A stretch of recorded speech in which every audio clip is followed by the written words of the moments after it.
Provengo de un pueblo aislado de la civilización, adentrado en las montañas y rodeado de un gran bosque. No diré el nombre por seguridad de todos sus habitantes, pues considero que algunas cosas están mejor ocultas. En este pueblo abundaban los curanderos, las brujas y los nahuales, y todos sabíamos quién era quién. En mi familia, todos eran curanderos, y yo estaba aprendiendo, con mis 16 años, a un joven para abrirme a los espíritus. Mi abuelo era el curandero principal del pueblo, mi abuela y mi padre lo asistían. Mi mamá dio su alma en sacrificio cuando nací porque mi vida corría peligro.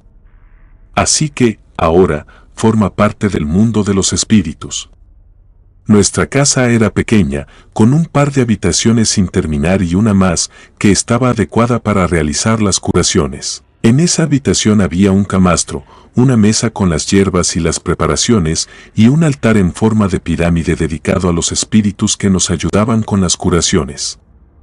Cada nivel del altar estaba dedicado a un espíritu, cada uno de diferente potencial. A pesar de lo que se cree, para realizar cierto tipo de curaciones, la herbolaria no es suficiente y los curanderos recurren a prácticas espirituales para potenciar su poder de sanación. Nacemos con un don y una intuición para curar. A pesar de estar aislados de la civilización, algunos iban a la ciudad como comerciantes. Así obtenían insumos básicos para el hogar, entre otras cosas. Yo, en lo personal, pedía libros para aprender mejor algunas asignaturas como la herbolaria. Pese a eso, el mejor lugar para aprender era en el bosque. El pueblo era una especie de portal espiritual y corríamos el riesgo de que, al invocar a los espíritus, entrara también algo más fuerte y peligroso. Es por eso que todos en el pueblo cargábamos con amuletos para protección. Pero ni eso pudo protegernos el día que mi padre murió. Era bien sabido que en el bosque abundaban los chaneques, los duendes, los nahuales y una vieja bruja que había sido exiliada del pueblo. Por eso siempre íbamos de día, y al adentrarnos, debíamos hacer un sacrificio para que supieran que no queríamos problemas. Una tarde, la hija de un vecino enfermó gravemente y mi abuelo no tenía lo necesario para curarla. Así que, mi padre y yo fuimos al bosque a buscar plantas y raíces que ayudaran a sanar a la niña. Tomamos un pollo del corral de mi abuela y nos dirigimos al bosque. Sabíamos que era arriesgado ir a esa hora, pero no creíamos que la niña sobreviviera hasta el otro día. Antes de irnos, mi abuelo le dijo a mi padre que podía percibir la putrefacción de la niña. No sabía por qué estaba tan enferma, pero sabía que era grave. Debíamos apurarnos. Llegamos al bosque, hicimos el sacrificio del pollo y nos adentramos. Caminamos alrededor de media hora sin encontrar nada. Era raro, porque conocíamos muy bien el bosque y la ubicación de las hierbas. No dijimos nada y nos concentramos en nuestra tarea. Estaba oscureciendo. Después de un rato, encontramos unas hierbas, solo faltaba la raíz. Entonces, nos topamos con una cabaña. Nos pareció muy rara, jamás la habíamos visto. Era una construcción pobre, como si no la hubieran terminado. Mi padre me hizo una señal para que me alejara de ella y me dijo que él iba a entrar. Tardó algunos minutos. Mientras tanto, me estaba poniendo nervioso con la espera. Cuando salió, me dijo que seguramente la bruja exiliada había vivido ahí, ya que en el interior había encontrado pieles de animales, algunos muñecos atados, otros quemados y restos de maleficios. Ese era un lugar maldito. Comenzamos el regreso, ya sin importarnos que nos faltara la raíz, íbamos casi corriendo cuando empezamos a escuchar risas a nuestro alrededor. Pude ver entre los árboles una figura humana. Me detuve y le dije a mi padre. Él le gritó, diciendo que no podía dañarnos, ya que habíamos hecho el sacrificio al entrar. En eso, mi padre me dijo que era la bruja. Ella vestía una túnica blanca y tenía los cabellos despeinados, mientras las risas seguían. Nos dijo que no nos haría nada, pero que algo más estaba en camino. Entonces, se agachó, poniéndose en 4 pies, y, como si fuera un animal, empezó a caminar rápidamente hacia nosotros. Mi padre empezó a recitar uno de los rituales de protección. Yo cerré los ojos. Era espeluznante la manera en la que se movía y las risas de los alrededores no cesaban. Entonces, el silencio volvió y abrí los ojos. Ya la bruja se había ido. Mi padre y yo nos miramos y, sin decir nada, empezamos a correr lo más rápido que podíamos hacia la casa. Cuando me di cuenta, él se había quedado atrás. Ya no podía verlo. Entonces, tuve que volver por él. Volví sobre mis pasos gritándole, esperando una respuesta. De pronto sentí como me empujaban, me caí al suelo y, de pronto, las risas volvieron a escucharse. Aturdido, me levanté y seguí gritándole a mi padre. No entendía cómo había podido quedarse tan lejos de mí. Llevaba mucho tiempo caminando sin encontrarlo. Entonces, fue cuando lo vi, tirado en el suelo. Estaba inconsciente, parecía como si estuviera peleando con algo entre sueños. Yo intentaba despertarlo sin éxito. Aún podía escuchar las risas. Entonces, el ambiente se puso mucho más tenso y supe que algo más estaba pasando. Mi abuelo estaba curando a la niña y con eso se había abierto el portal de los espíritus. Estar en el bosque en ese momento con mi padre inconsciente era lo más espeluznante que me había pasado. Aún no sabía los rituales de protección. No había nada que pudiera hacer para salir de ahí. Aún tenía mi amuleto y, seguramente por eso, la bruja solo nos había espantado. Entonces, mi padre despertó agitado, tomó mi mano y, sin darme explicaciones, me dijo que algo venía y que teníamos que salir de ahí lo más rápido que pudiéramos. Nos levantamos y empezamos a correr de nuevo. De pronto, todo comenzó a llenarse de neblina y pudimos ver a la niña enferma frente a nosotros. Nos dijo que ya era tarde y vimos como algo la arrastraba hacia lo profundo de la neblina. Mi padre me dijo que lo que fuera que había cruzado era muy poderoso y la había usado a ella para entrar. Sentí como el miedo se apoderaba de mí. Empezamos a correr tratando de salir de la neblina, de escondernos. Entonces, las risas sonaban en todas las direcciones. Llegamos a un árbol hueco muy grande y mi padre me dijo que nos metiéramos ahí. Entré y, en vez de entrar conmigo, me dio su amuleto. Me dijo que esto no iba a parar, que tenía que hacer algo. Le supliqué que no me dejara solo, le dije que tenía miedo y comencé a llorar. Pero él me dijo que creía en mí y que sabía que algún día sería un gran curandero.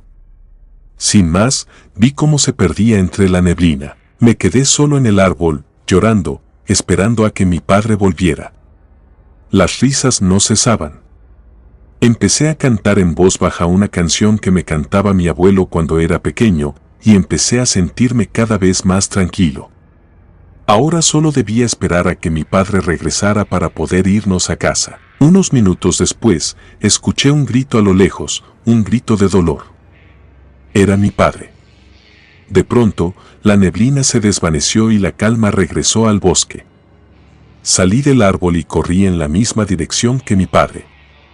Lo busqué por horas, pero no lo encontré. Entonces, regresé a casa y, entre lágrimas, le conté a mis abuelos lo que había pasado. Mi abuelo me dijo que no había podido salvar a la niña y que sintió el momento en que el espíritu entró, que era muy poderoso y que venía a buscar almas para alimentar su poder. Me dijo que la niña había sido su medio para entrar, pero que a quien realmente quería era a la bruja del bosque, pero que nosotros solo habíamos estado en el lugar y momento incorrecto. Durante días, salimos con algunos vecinos a buscar a mi padre, pero no encontramos rastros de él. Después de eso, mi abuelo comenzó a enseñarme los rituales de protección. Me dijo que esos entes no hubieran atentado contra nosotros porque no somos tan valiosos como la bruja o los nahuales. Solo estábamos en el lugar incorrecto y mi padre dio su alma para salvarme. Había sido un accidente, aún así debía aprenderlos porque nada nos podía asegurar que no volvería a pasar. 2 meses después, mientras recolectábamos hierbas y raíces para las curaciones, mi abuelo dio con el cuerpo de mi padre. Me desgarró el dolor al ver las condiciones en las que se encontraba. Era casi irreconocible, pero tenía su ropa, no había duda de que era él. Todo el pueblo se reunió para darle bendiciones al cuerpo, y antes de enterrarlo, coloqué el amuleto en su mano. Me llamo Francisco. Hace algunos años decidí dejar la vida en la ciudad para mudarme al bosque.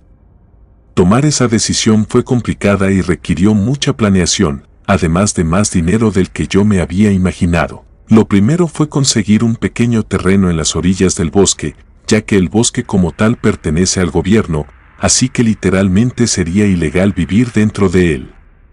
Por fortuna, el hijo de una de las personas para las que había trabajado antes conocía a las personas adecuadas y me ayudaron con eso.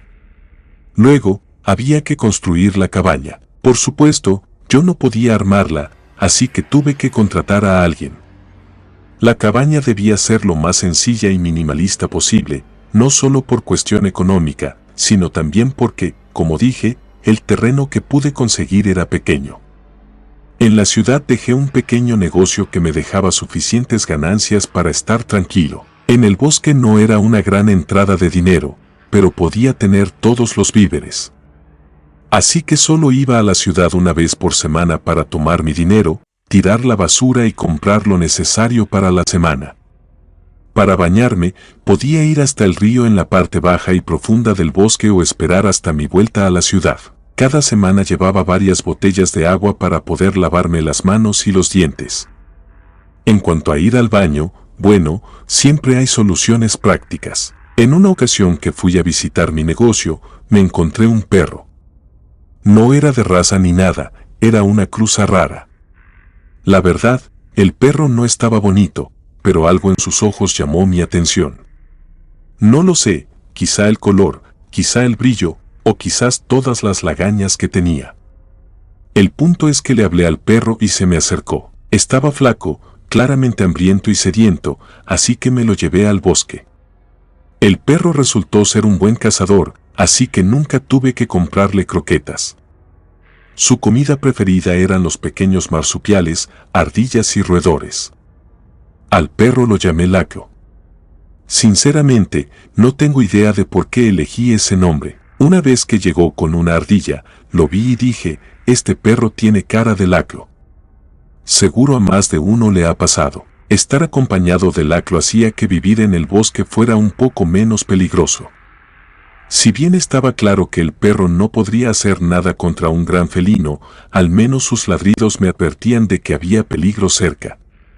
Recuerdo que, en una ocasión, Laclo no me dejó salir de la cabaña. Se acostó en la puerta y no se movió. Yo le hablaba, pero ni siquiera volteaba. Solo se quedó echado, mirando fijamente hacia afuera, como si pudiera ver a través de la puerta. No ladró, no gruñó. Solo estuvo ahí. Al día siguiente, encontré huellas de ocelote alrededor de la cabaña. Si hubiera salido, lo más seguro es que ese animal me hubiera matado. Lo más curioso en Laclo eran sus lagañas. Todas las mañanas amanecía sin lagañas, pero cada vez que detectaba un peligro, como esa vez con el ocelote, sus ojos se llenaban de lagañas. Era raro. La primera vez que llevé al perro al río, iba muy alerta, volteaba hacia todos lados, todo el tiempo. Caminó al frente de mí, no tengo idea de cómo, pero supo llegar hasta el río, no se desvió y siguió exactamente el mismo camino que yo seguía cuando me adentraba en el bosque para llegar al río. Bueno, cuando estábamos quizá a unos 60 metros, Laclo se paró en seco. Obvio, yo también. El perro se agachó como si estuviera cazando algo. Yo miré con detenimiento en la dirección en la que el perro estaba mirando y pude ver algo que jamás había visto en el bosque.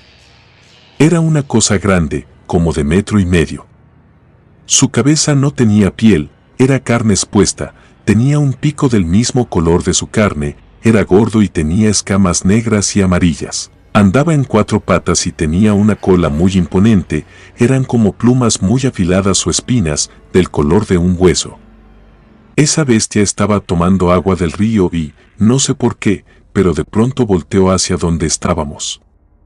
Laclo y yo nos clavó su mirada. La verdad, no alcanzaba a distinguir el color de sus ojos, pero eran oscuros. Mi perro seguía agachado y estaba completamente quieto. La cosa esa movía las plumas o espinas de su cola como si fuera una serpiente de cascabel, hasta sonaba parecido. Luego se levantó en 2 patas, como si fuera un oso. Yo estaba un poco asustado, pero no tanto, porque la bestia estaba del otro lado del río, o sea, que no podía correr para atacarnos. Entonces Laclo le ladró furioso. Esa cosa, en respuesta, emitió un sonido muy perturbador. El ruido que salió de su boca no llegaba a parecerse al de un humano, pero tampoco sonaba como el de un animal. Ahora sí estaba asustado. Así que le grité a mi perro para que mejor regresáramos a la cabaña. Volvió a tomar la delantera, pero cada 3 pasos volteaba hacia el río y noté esas lagañas en sus ojos. Llegamos a la seguridad de la cabaña y nos encerramos. Por alguna razón, yo me sentí en peligro. Compartí de mi comida con Laclo, pues claramente no lo iba a dejar salir a cazar. Otra cosa que se me hizo curiosa del perro es que entendió perfecto que no lo dejaría salir, ni siquiera se acercó a la puerta en todo el día. Era raro. Ya por la noche, no tengo idea de la hora, quizá era de madrugada, comenzaron a escucharse ruidos extraños, como si algo estuviera picoteando la madera. Pero eso no era un pájaro. Laclo también se despertó y, por primera vez, despertó con lagañas. El perro volteaba en la dirección de los picoteos, pero volteaba un segundo antes de que se diera. Era como si el perro pudiera predecir los movimientos de lo que fuera que estaba allá afuera. Los picoteos cambiaron por un sonido, como si algo filoso estuviera raspando el exterior de la cabaña. Laclo estaba muy alerta y en posición de ataque, hasta se veía más grande de lo que era. Poco a poco, el perro comenzó a mostrar sus colmillos, como si intentara espantar a esa cosa. Se me puso la piel de gallina cuando escuché ese mismo grito que había escuchado en el río. Sonó muy fuerte, literalmente sonaba detrás de la puerta. El perro comenzó a ladrar furioso, mientras sus ojos se llenaban de más y más lagañas. Yo simplemente estaba quieto en una esquina, sin saber qué hacer. Pero luego de unos 10 minutos, Laclo dejó de ladrar. La bestia se había ido. Pasaron algunas noches en relativa paz hasta que esa bestia volvió. El problema fue que, en esa ocasión, tanto Laclo como yo estábamos fuera de la cabaña, tomando el aire. La vi a lo lejos. Mi perro no ladró. Lo que hizo fue empujarme para que yo entrara a la cabaña. Yo intenté jalarlo conmigo, pero él se quedó afuera. Por la pequeña rendija de la puerta, alcancé a ver cómo mi perro se lanzó contra esa bestia. Hubo mucho ruido, pero no pude ver mucho. No salí. ¿Qué se supone que podría hacer contra esa cosa? Cuando volvió el silencio, abrí un poco la puerta. Laclo venía caminando, estaba muy herido, cojeaba de una pata delantera y uno de sus ojos lo tenía completamente cubierto por las lagañas. Al día siguiente lo llevé a la veterinaria y mi pobre perro perdió el ojo. Esa cosa no volvió a molestarnos. Por supuesto que Laclo no lo mató, pero supongo que le quedó claro que yo tenía a alguien que me intentaría defender a toda costa. Pero hay algo que aún hoy me genera más preguntas que la misma bestia. Me refiero a las lagañas de mi perro. No entiendo por qué le aparecían cuando había peligro. Dicen que, si en el ojo te pones una lagaña de perro, puedes ver lo mismo que ellos. Quizás algún día lo haga, quizás solo así obtenga respuestas. Comunidad de relatos de terror, quiero enviarles un gran saludo y agradecerles por todo el apoyo que le han brindado a este proyecto. Ya somos más de 20,000 suscriptores y nuestra próxima meta es llegar a los 21,000. Gracias por todo su apoyo. Si te gustó este relato, suscríbete activando la campanita de notificaciones, de esta manera estarías apoyando nuestro proyecto. Gracias por escucharnos. Relato escrito y adaptado por Ramiro Contreras.